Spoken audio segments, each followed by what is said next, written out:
దేవుని సన్నిధి కంటే, దేవుని యొక్క పాదాల చెంత ప్రార్థన కంటే మనుషుల్ని ఎక్కువగా ప్రేమిస్తున్నారు. అది ఏమాత్రం మంచిది కాదు. చూడండి, నయోమి అనుకుంది ఎక్కడికి వెళ్తే ఏమి అవుతుందిలే, భర్త తోడుగా ఉంటాడు కదా, బిడ్డలు తోడుగా ఉంటారు కదా అని మోయాబు దేశానికి వెళ్ళిపోయింది.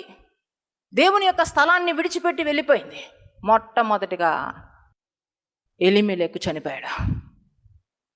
ఆ తర్వాత 2 కుమారులు చనిపోయారు. మోయాబు దేశంలో కరువు లేదు, కానీ సమృద్ధి ఉన్నట్టుగా వారికి కనిపించింది. కానీ మోయాబు దేశము శాపగ్రస్తమైన దేశము. మోయాబు దేశంలో దేవుని సన్నిధి లేదు, దేవుని స్థలము కాదు. ఈరోజు చాలామంది జీవితాల్లో దేవుణ్ణి ఎక్కువగా ప్రేమించాల్సిన దగ్గర డబ్బుని ఎక్కువగా ప్రేమిస్తున్నారు. డాలర్స్ అంటున్నారు, పౌండ్స్ అంటున్నారు, వాటిని సంపాదించాలంటున్నారు, వీటిని సంపాదించాలంటున్నారు. ఎంత భయంకరంగా వారి జీవితాలు నాశనం చేసుకుంటున్నారో తెలుసా? దేవుని సన్నిధిని కోల్పోతున్నారు. దేవుని కంటే ఎక్కువగా నువ్వు దేనన్నా ప్రేమించినట్లయితే నువ్వు దేవుని సన్నిధిని కోల్పోతావు. ఈ విషయంలో చాలా జాగ్రత్త. ఎలీమెలెకు యొక్క కుటుంబం దేవుని కంటే ఎక్కువగా వారు వాళ్ళ సుఖభోగాన్ని ప్రేమించారు.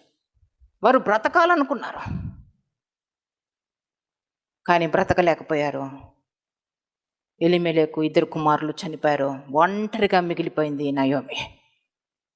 ఒంటరి అయిపోయింది. దేవుణ్ణి విడిచిపెట్టి నీ జీవితంలో ఏది నువ్వు పొందుకోలేవు. దేవునితో కలిసే మన జీవితాల్లో సమస్తము మనం పొందుకుంటాం.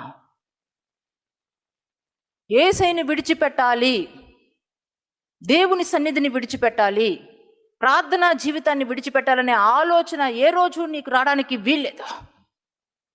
ఒకటే చెప్పండి, యేసయ్యా నీ కోసం దేన్ని విడిచిపెట్టడానికైనా నేను సిద్ధమే, కానీ నీ పాదాలు మాత్రం నేను విడిచిపెట్టనయ్యా అని చెప్పండి. దేవుని సన్నిధి విడిచిపెట్టే పరిస్థితి ఏ రోజు మనకు ఉండదు.